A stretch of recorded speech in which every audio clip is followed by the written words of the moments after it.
sans crier gare, sans signe avant-coureur.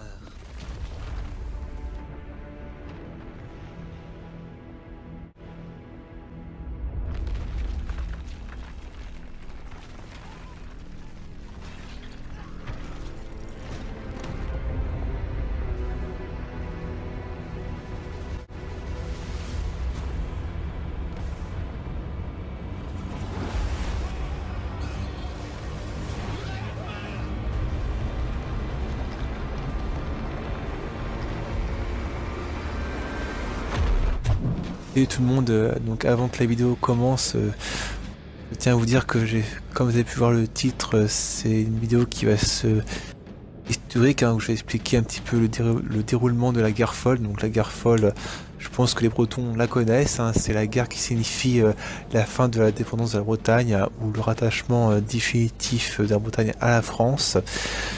Donc voilà. Donc, une parenthèse que je vais ouvrir, voilà, donc les Français seront en orange et les Bretons en vert, ainsi que les révoltés, donc ceux qui étaient pour François II de Bretagne. Voilà, je vous dis une bonne vidéo. Nous sommes le 1er février 1484. Le jour où j'ai rencontré La guerre folle éclate. Et oui, des petits princes et des nobles bretons se révoltent contre François II et contre Charles V. Une sorte de petite révolution. Donc la régente du royaume de France est Anne de Beaujou, avec son frère mineur Charles VIII. Donc voilà, dans le royaume, ça éclate de partout. Des révoltés réclament plus de droits, plus de privilèges, moins d'impôts, etc., etc. Et les révoltés contre François II de Bretagne, la même chose. Donc la guerre folle éclate. Donc les petits princes vont attaquer des soldats français, plutôt l'armée royale, on va dire ça comme ça. Et inversement, l'armée royale va attaquer les châteaux des révoltés, des princes, des nobles bretons. Et pareil en Bretagne. Une sorte, on va dire, de guerre civile. Donc la campagne vraiment de la guerre folle commence au mois de mars en 1487.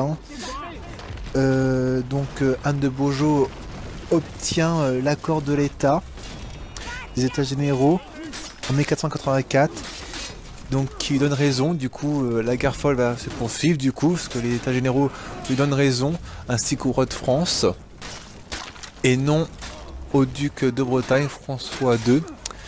Du coup, de 1484 à 1487, pendant 2 ans, une guerre civile, on peut dire ça comme ça, entre François II, les nobles bretons qui sont contre lui, les princes révoltés qui sont contre Charles VIII et la régente Anne de Beaujeu. Alors, on peut dire Anne de Beaujeu ou Anne de Bonjeu, je sais pas trop comment on dit son nom là. Donc voilà. Donc le duc de Bretagne, François II, tente de préserver son indépendance. Il se sent en danger. Il aura des défaites lors de la guerre de la Ligue du bien public en 1487. Mais il aura aussi des victoires. Il va réussir à pousser l'armée de Anne de Beaujeu et de Charles VIII plusieurs fois, ainsi que les petites garnisons des nobles bretons qui sont contre lui. Donc il va réussir à les repousser, à les contenir. Ensuite, il fait appel à des multiples alliances, des promesses de Maximilien d'Autriche, du roi d'Angleterre, et de Alain d'Albert et du prince d'Orange, pour avoir du soutien face à l'armée royale, parce qu'elle devient de plus en plus forte et de plus en plus dure à contenir. Voilà, il veut vraiment préserver la Bretagne et garder son indépendance. Donc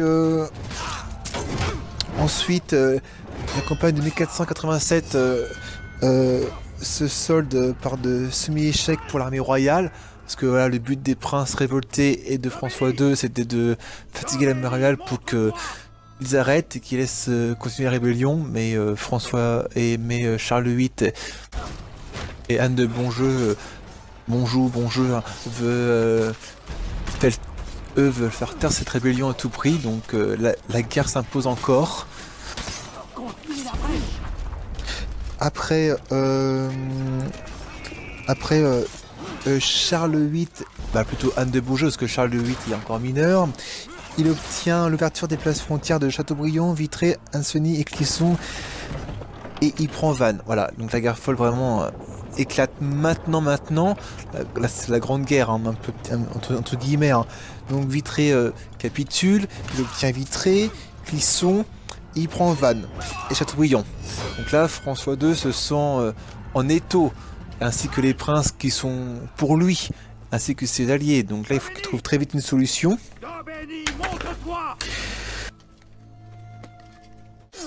Donc des duels vont se faire entre les révoltés et les bras droits de la garde royale pour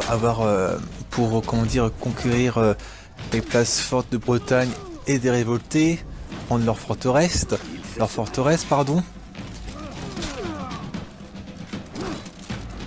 Je devais l'emporter, mais pas pour d'Aubigny.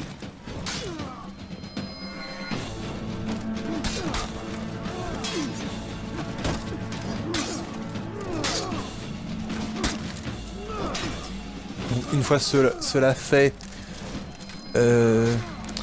l'armée royale va commencer à pénétrer la Bretagne. Ils vont avancer vers les marges de Bretagne, dont Fougères.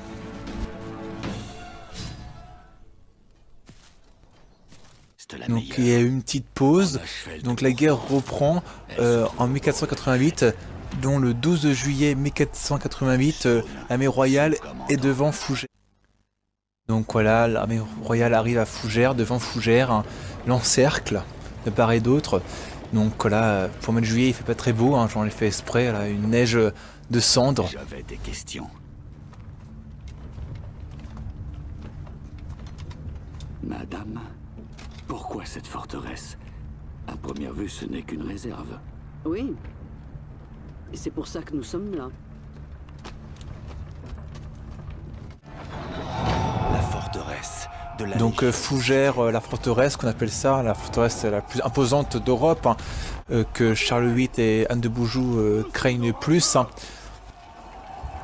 Mais comme vous pouvez le voir, voilà, Jean de Roumier qui était chargé de défendre Fougères avec une garnison faible, hein, de Bretons et quelques lansquenets allemands, donc en tout 3000 hommes à peu près, hein, face à l'armée royale, 15 000 hommes. Donc le siège va durer une semaine. Donc la ville de Fougères sera encerclée. Donc pendant une semaine, hein, des longs combats, hein, sur les remparts de Fougères, aussi à l'extérieur. Hein. Les plus courageux bretons et allemands que Maximilien d'Autriche a envoyés pour aider la garnison de Fougères vont tenir, hein, mais vont se faire aussi massacrer. Hein. Et très peu de soldats de l'armée royale vont mourir, hein, pendant le siège de Fougères. Hein. Je dois trouver comment monter. Donc le but, hein, de l'armée royale est très simple, hein, le but de Charles VIII et de la régente Anne de Beaujou, hein, c'est de faire tomber Fougères, que Jean de Roumier capitule. Et Charles VIII leur a promis par messager que ces soldats seront épargnés, ils pourront repartir rejoindre l'armée ducale de François II sans crainte. La ville de Fougères ne se fera pas piller, les maisons seront brûlées. Là, Charles VIII sera avec la régente Anne de Beaujou seront cléments et indulgents face à cette courageuse garnison. Bourges Breton a contenu la ville de Fougères pendant une semaine, hein, face à l'armée royale imposante. Il leur a dit, hein, ces courageux Bretons qui ont défendu leur ville.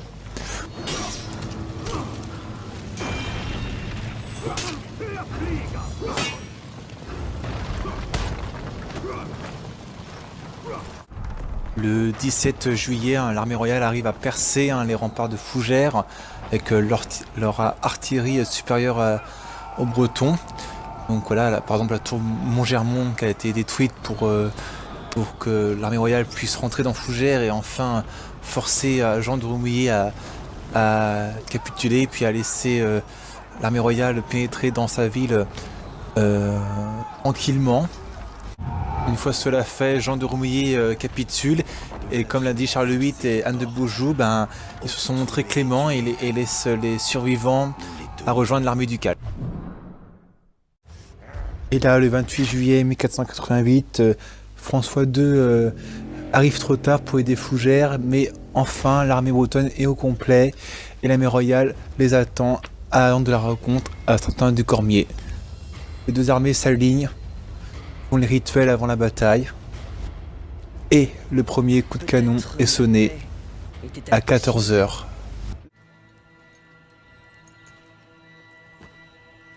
Tuez-les.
Savez-vous comment on appelle ceux qui attendent d'être abattus? Des moutons.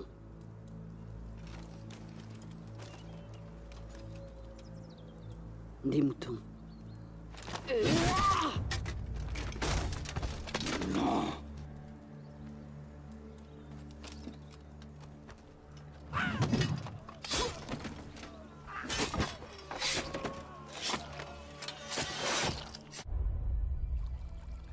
Les voilà. Donc le 14 juillet, le 25 juillet 1488, un jour noir hein, pour les Bretons. Hein. La bataille de la rencontre près du château de Saint-Cormier est terminée. Elle s'est terminée. Elle aura duré 6 heures. Pour comprendre ce qui se passe en Ashfeld, Donc il fallait partir en exploration. là, donc sur l'heure de la rencontre, hein, vers le château, des cadavres partout, comme le montrent les strates du jeu, hein, cadavres français, bretons. Donc je vais quand même vous dire, avant que la bataille a commencé, hein, quels hommes avaient les Bretons. Donc du côté breton, il y avait 1000 archers anglais, des paysans et la petite noblesse. 2500 gascons, béarnais qui avaient débarqué à Quimper, accompagnés par 1000 aragonais, et 7 à 800 gasconnais allemands de la petite armée de Maximilien d'Autriche, hein, du Saint-Empire germanique. Hein.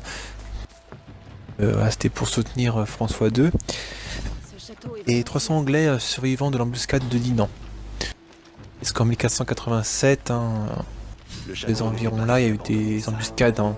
La guerre folle a duré quand même 4 ans. Alors du côté français, il y avait 15 000 mercenaires, donc voilà, le roi tranquille, il se paye des mercenaires, donc les mercenaires à l'époque, c'était des gardes suisses, hein. Les gardes de Suisse, ça valait 3 hommes, hein. Bah oui, c'est ça le problème. Hein. 3 hommes, et des gentilshommes, donc des nobles, voilà, avec une belle armure dorée, il n'y a pas de problème, hein. Et quelques nobles bretons, donc peut-être des traîtres, hein, je sais pas, mais quelques nobles bretons qui étaient pour le roi de France. Et des Suisses, donc les Suisses, hein, les gardes suisses, pareil, hein, comme les mercenaires, ça valait, ça valait 3 hommes, hein, et des Italiens. Voilà, donc voilà, le roi s'est payé des mercenaires, donc tranquille, hein, comme ça, il était sûr de gagner, hein, je pense. Hein. Par contre, il faut s'interroger au noble breton qui était du côté du roi du côté de Charles VIII. Alors, des traîtres, je sais pas. Hein, peut-être qu'il était pour les idées du roi à l'époque, hein, il voulait pas se révolter du côté de François II. Ça a peut-être coûté hein, cher à la Bretagne, ça, hein, je pense. Hein.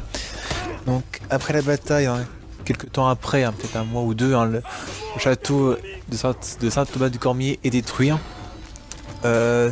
sauf la moitié du donjon du côté de la France. Là, Charles VIII et Anne de Beaujeu voulaient marquer leur victoire en laissant une trace, en laissant la moitié du donjon du château de Saint-Cormier en état à peu près. Hein. Donc après la destruction du château, des paysans, alors c'est ce qu'ils disent, hein, je suis pas sûr de ça, moi, je crois pas trop, hein, mais bon, je vais quand même vous le dire. Des paysans bretons seraient venus se servir hein, des pierres pour faire leur maison. Ça, je suis pas favorable à ça parce que je pense pas que les Bretons, là, ils avaient quand même un honneur hein, à aller piller leur château, hein, mais bon. Mais par contre, il y a eu quand même, ça c'est prouvé, hein, des vagabonds qui se sont déguisés en français, soldats français, pour voilà dire on est français, on vient piller le château, voilà. Donc je pense qu'il y a eu quand même comme le montre l'histoire du jeu, hein, des batailles, hein, des petits combats entre les vagabonds.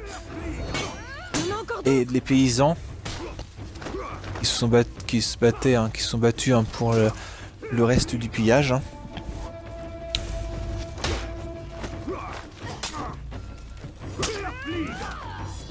Ils se battent sans aucune discipline.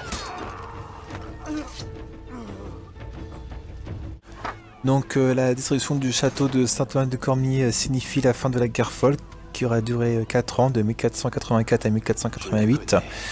Donc les vainqueurs, hein, c'est Charles VIII et Anne de Beaujeu.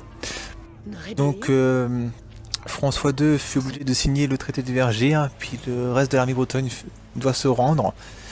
Donc par ce traité, les princes et les troupes étrangères doivent sortir de Bretagne. Anne, la fille du duc, ne pourra se marier qu'avec l'accord du roi de France. La Bretagne abandonne à la France Saint-Malo, Fougères, Dinan et Saint-Aubin. Donc comme par hasard, que des places fortes. Hein. Faut éviter une revanche en fait, une invasion anglaise ou Maximilien d'Autriche hein, qui pourrait voilà, se venger aussi. Hein. Donc voilà, tout ça c'est stratégique. Hein. Donc les Bretons ont perdu leur indépendance. Hein. Peu de temps après, le duc fut malade de douleur, donc Malade de douleur, on ne sait pas hein, s'il a été assassiné hein, ou il est mort de vieillesse ou de maladie. Et ça, sa place à sa jeune fille, hein, Anne, qui n'avait que 11 ans et fut nommée Anne de Bretagne, qui par la suite,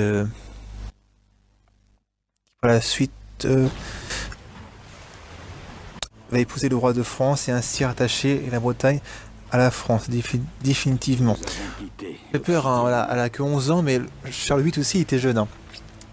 Comme je l'ai dit au début de la vidéo, voilà, il était mineur, hein, donc la régente était vraiment Anne de Beaujour. Donc je pense qu'il avait peut-être 17 ans, puis elle avait 15 ans, quoi, se marier environ à cet âge-là. Donc voilà, à la fin de la dépendance de la Bretagne. Alors moi je tiens quand même à souligner, alors, quand François II fut obligé de signer, est-ce qu'il y a eu un combat ou est-ce que voilà ils l'ont forcé à signer de force ou parce qu'il était mourant, du coup quelqu'un d'autre du coup il est mort, alors quelqu'un d'autre a signé à sa place, on ne saura jamais.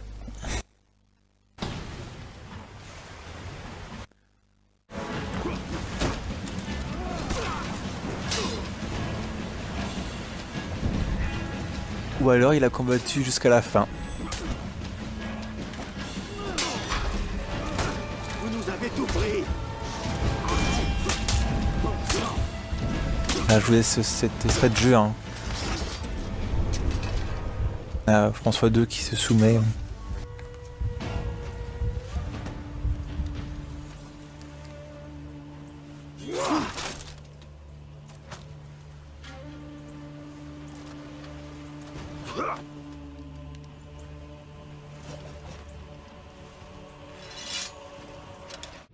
Voilà, cette vidéo est terminée, hein, donc j'en suis désolé, hein, j'ai peut-être pas tout dit, mais j'ai fait voilà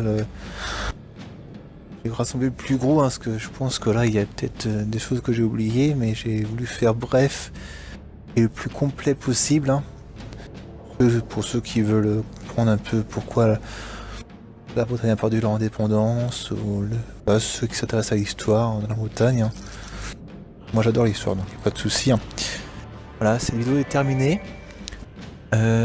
Voilà, puis à bientôt.